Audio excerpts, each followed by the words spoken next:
Sir పూర్వము మన Indians అందరూ లేదా సౌత్ తీసుకుంటే సౌత్ లో ప్రతి ఒక్కరు పొద్దున్న స్టార్ట్ చేసేది వాళ్ళ డే స్టార్ట్ చేసేది సద్ది అన్నంతో. ఇది తెలిసి పెట్టారో తెలియక పెట్టారో దీని అడ్వాంటేజెస్ ఒక్కసారి మీరు చెప్పండి సార్. ఇప్పుడు ఎవరు సద్ది అన్నం తినట్లేదు. ఇది బర్చర్ అనే ఒకటి స్వీడిష్ డాక్టర్ ఉన్నాడు, బర్చర్ అని. అందువల్ల ఎక్కడైనా మీరు కావాలంటే 1800s 1850s వాడు ఫుడ్ పెడతామంటే వాళ్ళకి అరగకుండా గ్యాస్ అంతా ఫామ్ అవుతా ఉంది. వాడు ఏం చేశాడు, ఓట్స్ కదా అక్కడ వాళ్ళు తినేది, ఓట్స్ రాత్రి అంతా దాని నీళ్ళలో వేసి పెట్టేసేసాడు.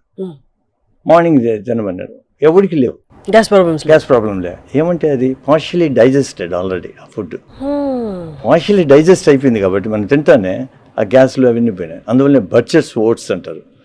యాక్చువల్లీ మనకి బ్రేక్ఫాస్ట్ కాన్సెప్ట్ కూడా లేదండి, పొద్దున అల్పాహారం అనే కాన్సెప్టే లేదండి కదా.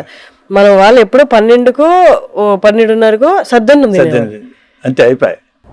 అది అట్లే ఉంది. అందువల్ల ఎఫెక్ట్ కాదు, నీ బ్లడ్ ప్రెషర్ పోదు, డయాబెటీస్ కాదు, ఇవన్నీ ఎవరికి లేదు. ఇప్పుడు పూర్వీకులు వాళ్ళకు డయాబెటీస్ లేదు. ఎందుకంటే పార్ట్ ఆఫ్ ద రీజన్ ఏమంటే స్ట్రెస్ లేదు. ఫస్ట్ ఆఫ్ ఆల్ అవి తగ్గించుకోవాలి. స్లీప్ ప్యాటర్న్స్, స్లీప్ మనకు బాడీకి కావాలి 6 to 9 hours. అదిలే మనం ఏమంటే ఎప్పుడు సోషల్ మీడియా అంటే 2 గంటల వరకు మేలుకుంటాం, మళ్ళీ 5-6 లేయాలి వర్క్. ఎక్కడ స్లీప్ వస్తుంది? వర్క్లో కూడా నిద్రపోతారు. That also affects you. And sir ఇంకొకటి, ఇండియాలోకి సాఫ్ట్ డ్రింక్స్ ఇంట్రడ్యూస్ అయిన దగ్గర నుండి ఇప్పుడు దాకా పెరుగుతూనే పోయింది కానీ ఈ డయాబెటీస్ అనేది తగ్గలేదు. అండ్ యూకేలో అగైన్స్ సాఫ్ట్ డ్రింక్స్ మీరు చేసింది అండ్ ట్యాక్స్ ఇంక్రీజ్ చేయమని మీరు పెట్టింది ఒకటి ప్రపోజల్ తీసుకురావడం, ఒక్కసారి ఆ జర్నీ గురించి చెప్పండి సార్. షుగర్ లాబీ వాళ్ళు ఏం చేస్తారంటే సైంటిస్టులను తీసుకుని వాళ్ళకి ఫండ్స్ ఇచ్చి వాళ్ళు చెప్పిన రీసెర్చ్ అంతా తప్పు చెప్పమన్నారు. తప్పు చెప్పినారు, చిల్లర వస్తుంది కదా అంతే. But they are not true scientist, they are all fake scientist. Therefore మనము అన్ని న్యూస్లో వినేది లేకుండా అంటే రీసెర్చ్ అంతా ఉండేదే కొంచెం తమాయించుకుని ఆలోచించి చేయాలి. రీసెర్చ్ వచ్చేసింది దీనివల్ల కరెక్ట్ మనం అనేది, అన్నీ తప్పులు. ఇప్పుడు మేము ఒకసారి తెలిసిపోయింది జనాలకు, అందువల్ల చాలామంది వీగన్స్ అయిపోయినారు. ఎందుకంటే వెజిటేరియన్ ఫుడ్ ఈజ్ ఇంపార్టెంట్. దాంతో షుగర్స్ కూడా తగ్గిపోతుంది కదా.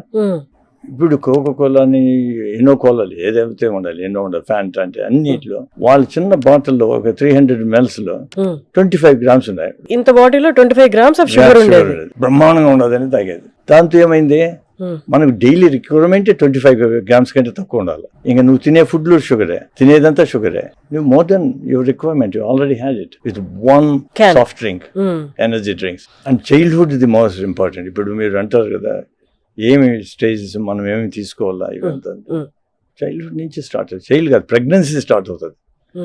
అందువల్ల అక్కడ కూడా ఇంగ్లాండ్లో కూడా ఇప్పుడు ఆల్కహాల్ నిలిపేసేసారు డ్యూరింగ్ ప్రెగ్నెన్సీ. అది ఎఫెక్ట్ అవుతుంది కదా. ఫుడ్